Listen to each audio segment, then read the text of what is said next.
Adam Savage from Tested here in my cave with another one-day build.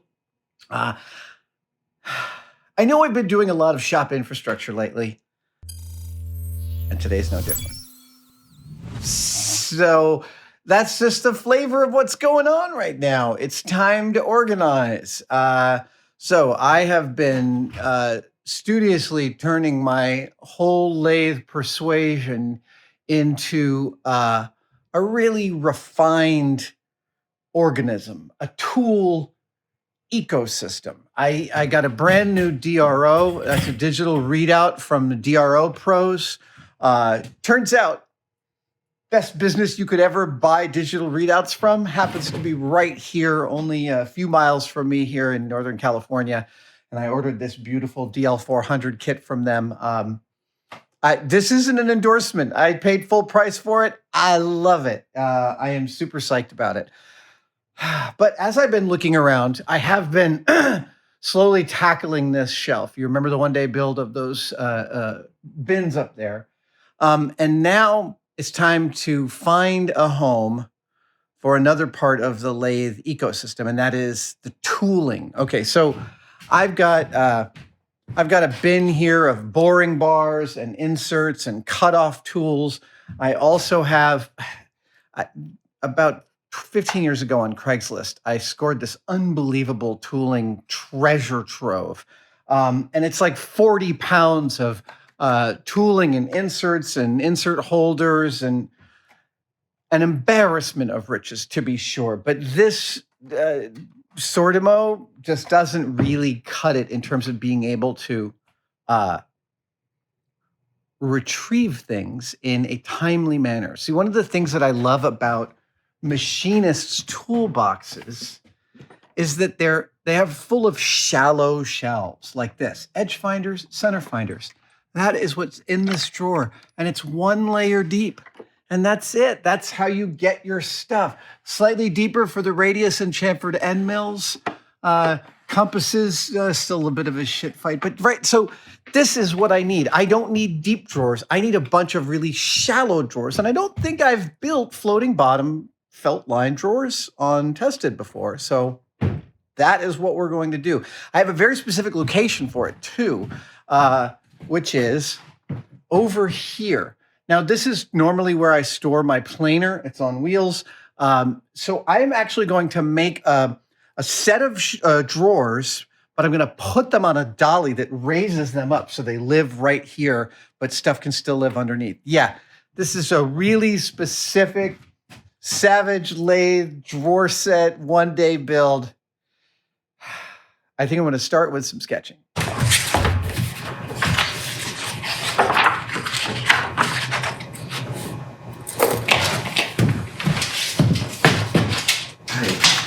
Definitely going to.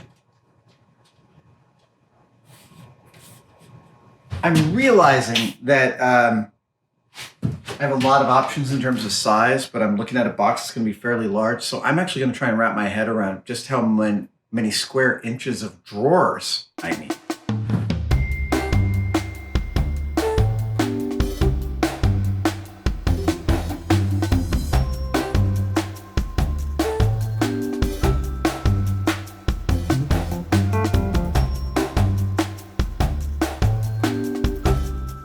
Okay, I have my plan.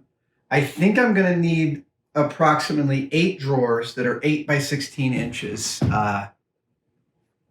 8 by 16 inches. 8 deep, 16 wide. It's actually going to be more like 14 wide. I'm also going to include some slots in the drawers so I can put in dividers if I need to. I am also going to actually try a drawer construction I have not tried before, which is I'm going to dado cut an inset slot in the sides of the drawers. Yeah. And I am going to include a runner for that slot in the structure. And I'm actually going to make the drawer, the structure that holds the drawers deeper than the drawers themselves so that you can pull the drawers all the way out and see inside them. This is a big problem I have with drawers, is that they back up against the thing and you pull them all the way out and they fall. I'm actually going to include like an extra 3 inches on the drawer. So while this is only going to be like 8 inches deep on the drawer, the actual box is going to be more like 11 inches deep. And you'll get to pull the drawers all the way out and see what's in them. I'm kind of excited about this. I have not tried building drawers this way. I've also run into trouble in the past where I try and build a structure and drawers at the same time. I'm building the drawers first, and then I'm going to make the structure that holds them. That should make it a little more intuitive. So the drawers are going to be 1.5 inches tall, 1.5 inches. I'm going to have one drawer be 2 inches. All the rest of the drawers will be 1.5 inches with a floating bottom. Yeah, this is going to be cool. All right, time to rip some wood.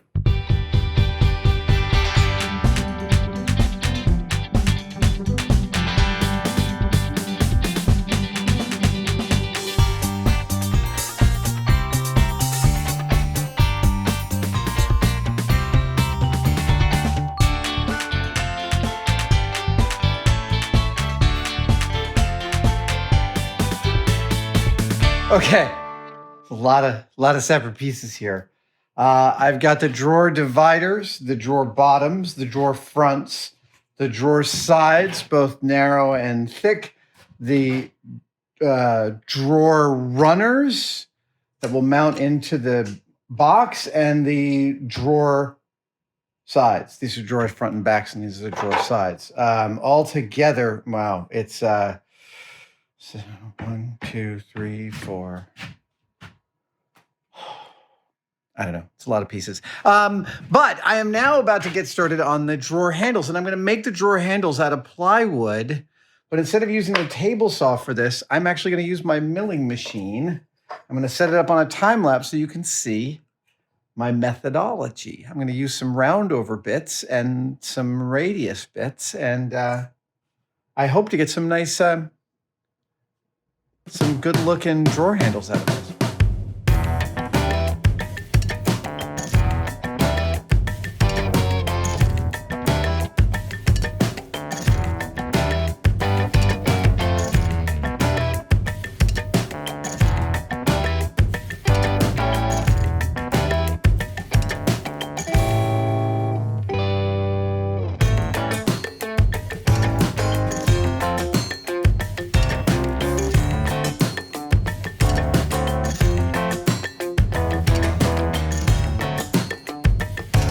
Nine parts. That's how many parts comprises all 9 drawers. 11 parts per drawer. I have 99 parts, and I want to soften them a little bit, but instead of running them with sandpaper, I'm actually going to use my speed trick, which is my Linisher big belt sander, basically, that's got a 3M Scotch-Brite belt on it, and that should soften this up fairly quickly. It should take about 20-25 minutes. Then we're on to assembly. 99 parts, cut, engineered, sanded, now ready for assembly. So this table is about to become an assembly machine. Yeah, that's the front. Those are 2 sides. Oh, and they go on the sides like that, right? Yes, and then this is a back. But I don't put that on. I glue those 2 first, then slide in that. Yeah.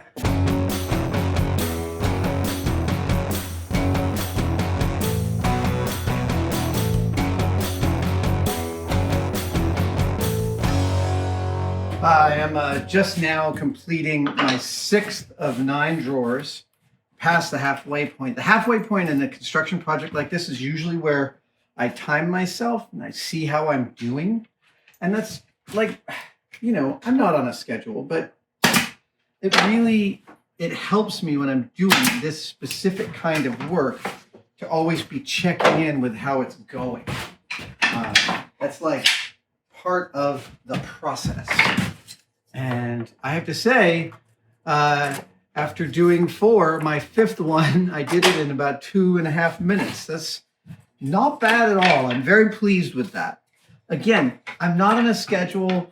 I'm not getting paid by the hour, but doing that kind of math is how I answer the tedium of this kind of work.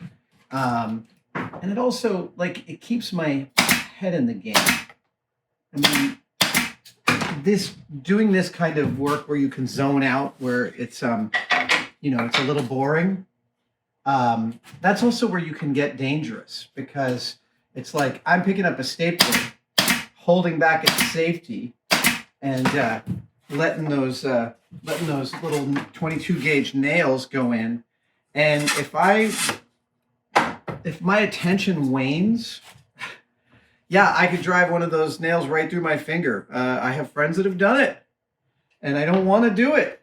So for me, doing that math always, the math always helps me stay focused. Also, I'm doing these drawers with true floating bottoms. So that's how a drawer should work. Is that the bottom isn't glued. It's actually a floating panel sitting in 4 recesses inside the drawer. Oh, no, this one goes here. And it is just there's a reason they make drawers that way. You know, it was funny when I was working at Berkeley Repertory Theater. We were doing theater carpentry, but like every now and then you had an extra couple of days to do something. Like, for some reason the schedule opened up. And whenever you had more time, we would all experiment with doing better woodworking. It was like, oh, yeah, okay, I'll do a full floating panel on these kitchen cabinets and see what that's like. And you pull out the router bits and you make that work. It's actually funny that theater carpenters practice their carpentry on shows while working. Wait a second, am I missing? Oh, no, I'm not. Okay, cool. I thought I was missing one of my little handles, and I didn't want to. Also, note that I've made a measuring jig for the handles. I'm centering the handles by eye this way, and I'm using this little corner bracket I made to get them close to center. And as long as, I actually got it pretty dead to nuts, but even if I wasn't, as long as they were all the same, you wouldn't notice. So that is that's all of the 1.5 inch drawers, and now we're on to the 2 inch drawers. Very exciting. Yep, bottom. This is also where, zoning out means you're going to start to assemble stuff wrong. Like you'll assemble a whole drawer backwards. Now, I haven't done that yet. Touch wood. But it certainly has happened in the past and on all sorts of tested videos that we've shot this year. However, this build is going fairly smoothly. Like I said, I haven't even started to build the external structure yet, but that should go fairly quickly. This is by far the most time-consuming part of this build.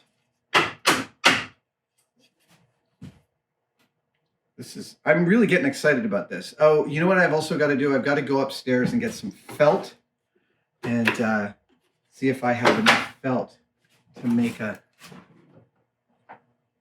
liners for these shelves. Because I want my parts sitting on felt, not just on wood. I don't want them rolling around. And I do believe I have some felt. I might actually have some gold felt left over from the poker table build, which would be stunning. I've also done something kind of cool in that for these drawer fronts. So I made these drawer fronts. This is the front of a drawer. That's the rail that the drawer will ride in. I made these to cover that.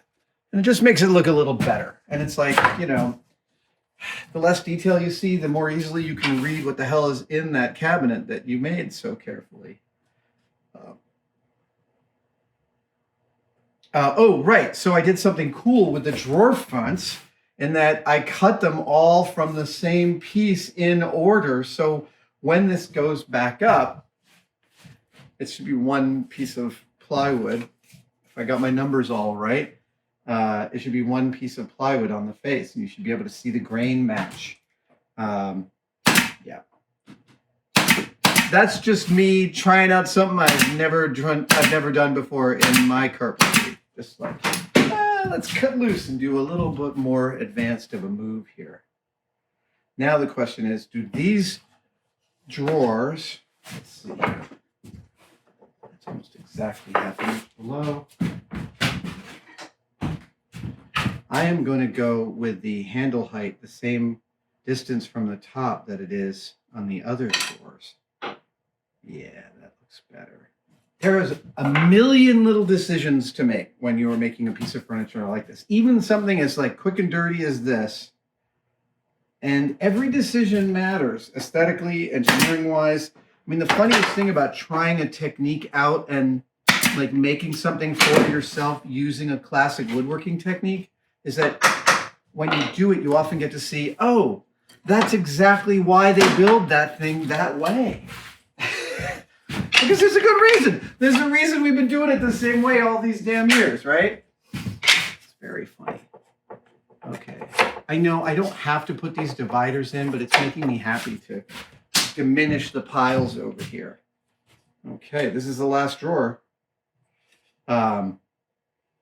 This will be really nice. My machine tools deserve, my lathe tooling deserves a library. That's the thing. I had them sitting in drawers, but they weren't being cared for. And I was leaving, you know, if you can't see it, you don't have it, right? If it's not at the top of your mind, it's not in the roster of tools and materials that you have access to. And organization is about making sure that you are properly utilizing the very things you have bought to make your shop work. Right? Yeah. So to me, like when I'm noticing I have a collection of things and it tends to get neglected, organization is how you like bring those errant members of the flock home, to use a fairly religious metaphor, or a sheep metaphor. The religions have been using sheep metaphors forever. Wake up, sheeple. Okay, cool. Now we do the very last of the grains. I don't want to get that one upside down. That would be a boring mistake. It would be a very me mistake. So once I have these, then it's time to cut out the sides of the external structure. I'm going to cut out the sides of the structure, and then I'm going to lay in and staple the runners. That's these guys. And once I've done that, then we're going to be really, really close. Oh, I have to make the stand that it sits on. And that's a whole nother thing. I'm actually making a rolling stand it'll sit on. Oops. Had a little blow up. I have had like one blow up in this whole thing. I'm getting better. I'm screwing up less. Yeah, that's what getting better is. Getting better is screwing up less. Okay, slightly less. Not even a lot less. Getting better is screwing up just slightly less. I mean, think of your dumbest shop mistake, and then think of the best craftsman you know, and share with them that dumb mistake, and they'll be like, "Yep, I've done it." Nobody escapes the mistakes. Okay, there's the last handle.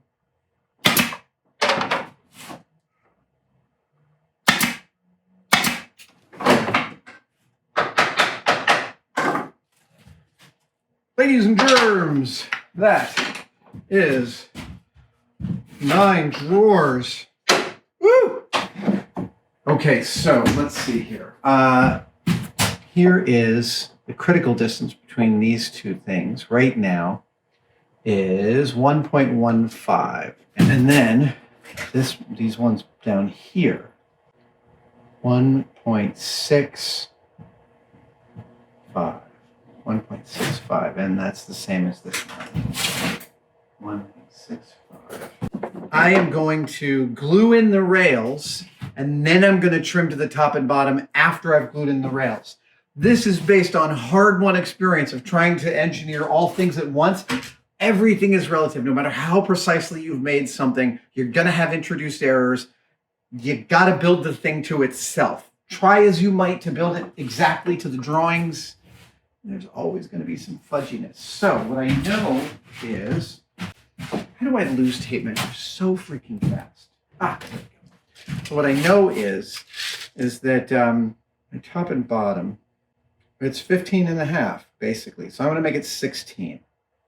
I'm going to make it 16 inches.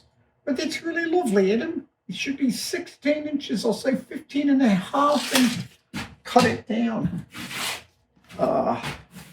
I'm doing a bad New Zealand accent because I miss my New Zealand sisters and brothers. 16 inches. By, by, I'm going to go a little deeper by 9 1/4. 16 by 9 1/4. Okay.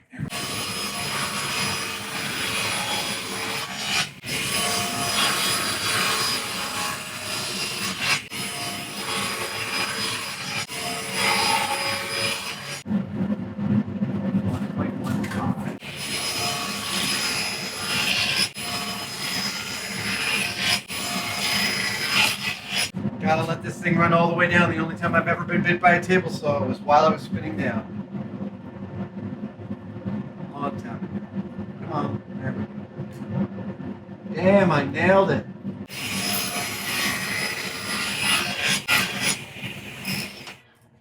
I'll make sure this is super square on the bottom because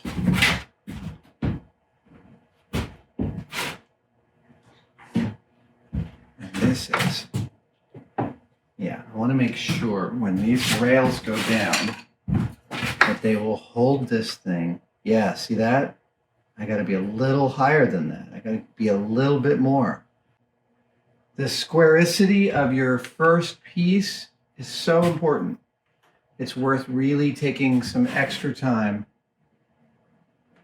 to dial it in because everything else will build across that. I'm going to put these drawer slides down in relation to each other.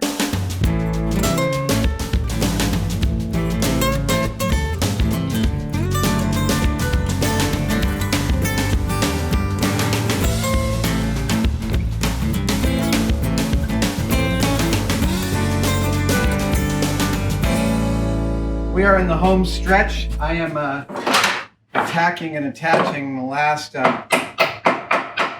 staples. I am not worrying about like super high quality on this one because it's a shop shelf, but I am making it strong. So, yep.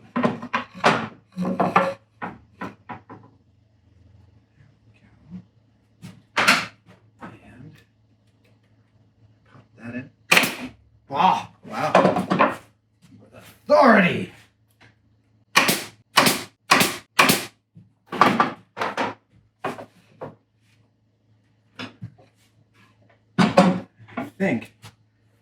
I think this is the bottom. It doesn't matter really because,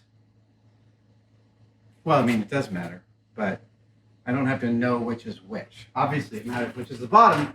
I don't have to know which is which.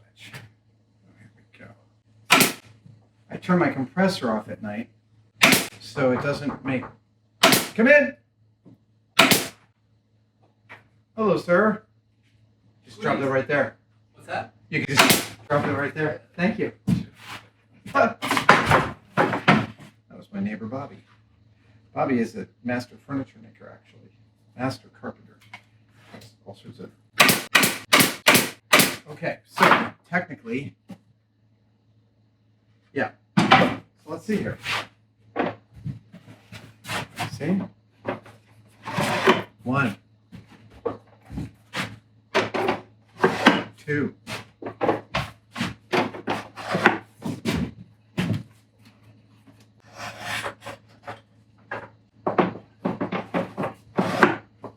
Better. Much better. Even still, my tolerances are a little too tight. This is my thing as a maker, man. Cut things too close to the freaking dome. I made the drawer fronts just a little bit high to actually give myself the ability to do exactly what I'm doing right now, which is to kind of finesse these things to a tight tolerance without having to sand the whole top of the drawer down. Number 4 goes in beautifully. Number 5, a little bit close.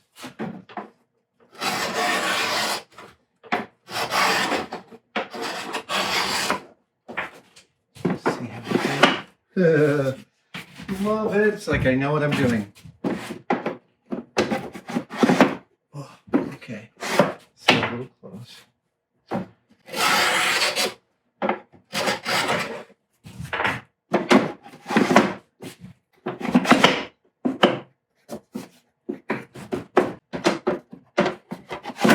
Yeah, 8 goes in beautifully. Here we go. Here's 9, which I didn't even need runners for, really. But dude,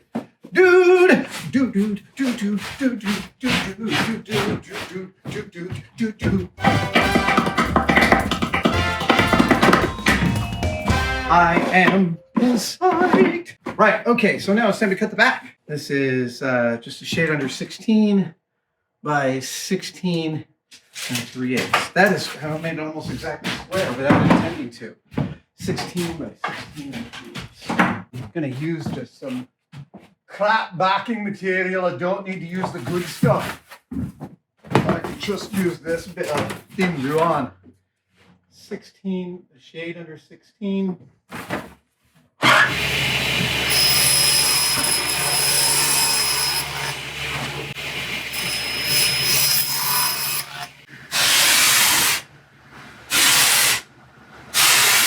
Here's the thing, is that putting the back on is always this kind of great, it just makes everything run better. It's like fixing the thermostat in the car. It's just, you can instantly tell. Oh, that is so pretty. There's another aspect to this which I want to bring up. Actually, let me, I'm going to change my vantage point here because I can see that my head is in the dark and that's weird. There's another aspect to this build that I want to bring up, which is these relationships between the drawer runners and the drawers and the tolerance and how they fit. All of that is, there's so much subjectivity to building the thing to itself. And the only way to get really good at it is just to build a lot of shit. It's just to build a ton. I mean, I have always thought I was pretty okay at carpentry, but to be honest, in the last 6 months, I've done so much more advanced work in the mental carpentry department. And it's just about the institutional knowledge, right? Like making my drawer fronts just a tiny bit higher than the structure of the drawer itself came about from like tons of making drawers slightly wrong sizes that didn't fit. And then I had to, do all sorts of really weird things to get those things to get fixed. But,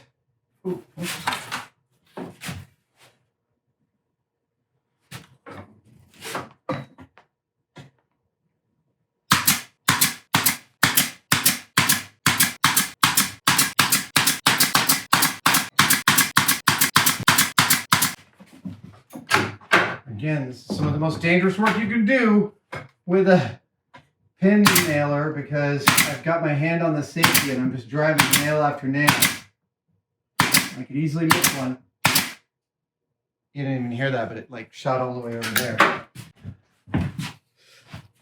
It's time to make the stand. I'm going to use 1-inch plywood because it's going to be very, very strong. And yeah, here we go.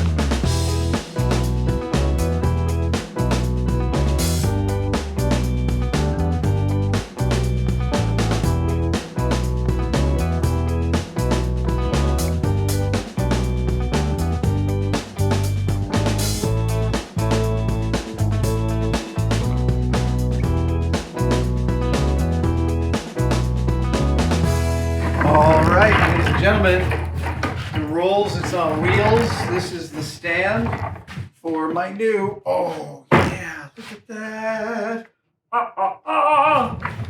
This. Oh, this is really, really. Why are you still sticking? What is your deal? Sorry, I don't need to keep on refining this. I could do that off camera. Mostly the build is finished. I have a few things to do.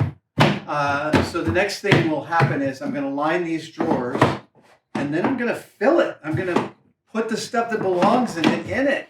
Yeah. So it's the next morning and I came in a little early, all planning to jump into my lathe tool cabinet. I have a really cool finish I want to do on it. I'm super excited about it. And as I was moving something around my lathe, I bumped a switch, broke the switch, shorted something in my lathe, and then I had to tear apart a whole bunch of crap just to get to the fuses in my lathe. I had positioned it years ago so that I had access to those fuses, but I had forgotten. And it's not like I'd blocked my access, but in some ways I had blocked my access. So I had to tear apart my shop. This is what happens in a small shop when you run into an unexpected problem, right? Everything comes out. And this is like one of those things that happens in a shop. It's unavoidable, but I didn't expect to lose 90 minutes this morning. 2 hours. 90 minutes. I just lost 90 minutes replacing a 3-amp fuse. So I am now going to put the shop back together. We get a time lapse of that. And then I'll get back to work, back to zero. Yeah, we'll have lost 2 hours, but that's what it is.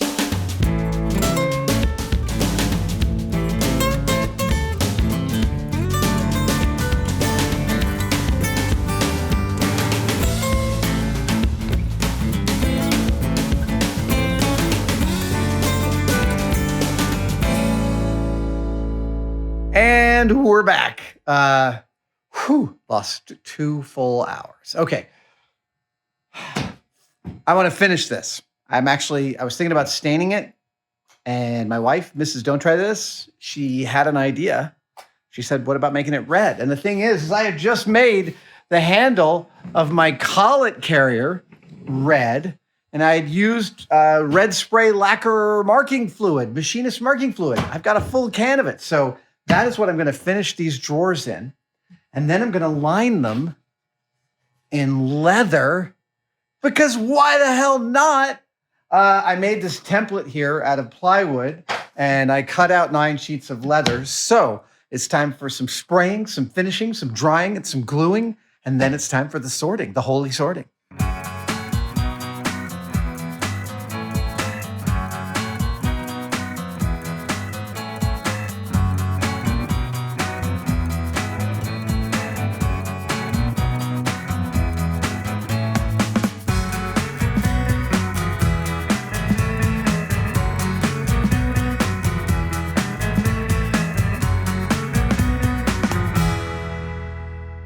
I'm installing the leather in the bottom of these drawers, and it's instructive to talk a little bit about the process.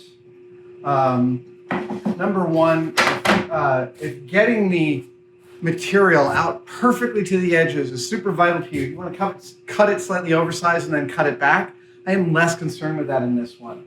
I'm using a carpet and headliner spray. This one is made by Permatex. And I really like this stuff. I used this on the headliner in my Land Cruiser, and like 3 hot summers, and it didn't deteriorate. And I didn't have that happen with the other headliner spray I used. So this stuff is super, super strong. I'm not sure how archival it is. I don't really need to wear a respirator for it because the glue comes out fairly localized. It doesn't make the whole room stink. However, I'm just going to show you my thought process as I attach something like this. First of all, I like to work with the glue a little bit wet. And then I'm holding it here with a 4-finger clamp to keep it from sticking to itself. And then, And then, I've never done this while talking. And then my real goal here is to get one corner in really nice and flush. There we go. Okay, so I get one corner in nice and flush, and then I get one edge nice and flush, and I do the long edge, the short edge, and that allows me to kind of ride the long edge. And if stuff is like not quite sitting, I can just massage it a little bit, yeah, like this. And look, every material has a little bit of a different movement to it. Right. The real trick is don't be afraid to pull this up and start from scratch. Like, buy more material than you need because you're going to mess this up. Now, you could see this little edge curling here. I could take that out. I don't care about it. Your results may vary. If you were going to cut it back, then I would actually cut it even bigger so you had some meat to actually hold on to while you were cutting it back. This drawer set is rapidly becoming something I am super ecstatic about. And the leather lined drawers, I'm kind of curious how I'll feel about those in a year. I mean, you know, felt has so much cachet to it as a toolbox liner, green felt. Like, that's what you want to see tools against the green baize, right? Baize, by the way, B-A-I-Z-E, is an alternative term for the pool table felt, if I remember correctly from my time as a pool playing obsessive. You had time as a pool playing obsessive? Why, yes, I did, kids. Someday I'll tell you about it. All right. This one's going really well. You get into a rhythm. I mean, you know, the more I gather skills, the more things I learn how to do, both physically and materially, engineering-wise and problem-solving-wise, the more I realize that less is more. And by this, I specifically mean a lighter touch is almost always required, not the heavy touch. Think about shooting practice. Yeah, you push it against the gun lift, you're not going to shoot correctly. Archery, again, you don't want to be rigid. You want to be soft. You want to be the reed that bends. For all sorts of material and making stuff, it's the same thing. So with something like this, you might feel like you've got to keep an iron grip on the whole business, but the fact is you actually need to hold it like it's a baby. And when you do, when you're relaxed about the movement of it, you don't overcorrect. You don't make overcorrection movements.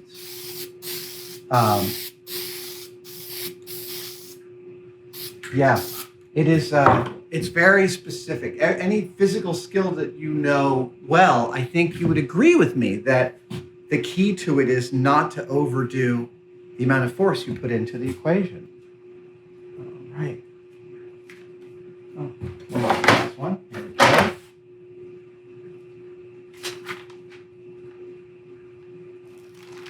I'm having trouble removing it from the back. All right. So again, I get one corner in.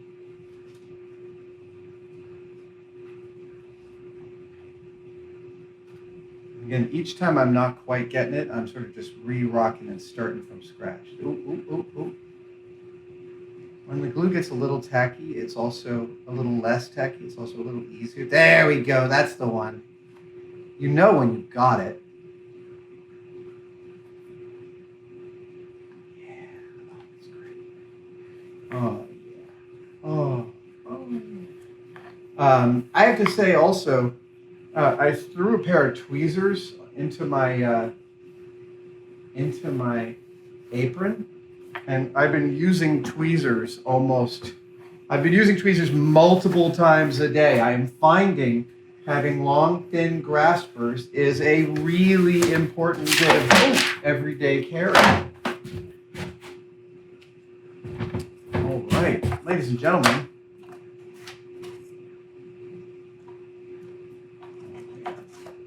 This thing is getting so pretty.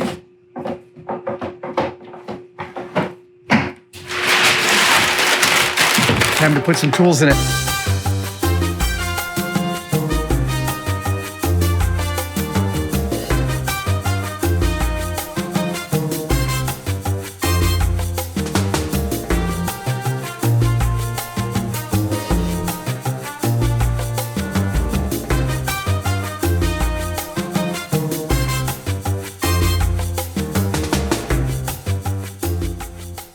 Okay, campers.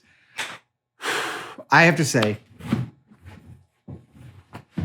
Julia, my wife, is brilliant, suggesting that I paint the thing red. I am happier with this build than I have been with many. Like, this is not only lovely, it holds all the things that I need, and it does it in a beautiful and... Okay, there's a little stickiness here and there, but that's just because paint's drying and stuff. This is just all stuff that was gathering dust and like in 3 different locations, and now 40 some odd pounds of it are in one single location, and life is good. Yeah, I am super, super psyched. Let's go put it in place.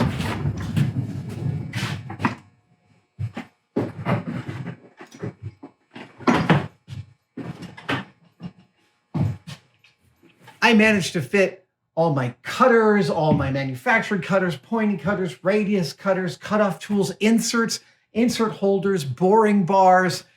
This thing holds a king's ransom of lathe tooling. And now that it's all in one location, it is actually useful to me. That's the thing about organization. Now I know where it is. It can become part of the team.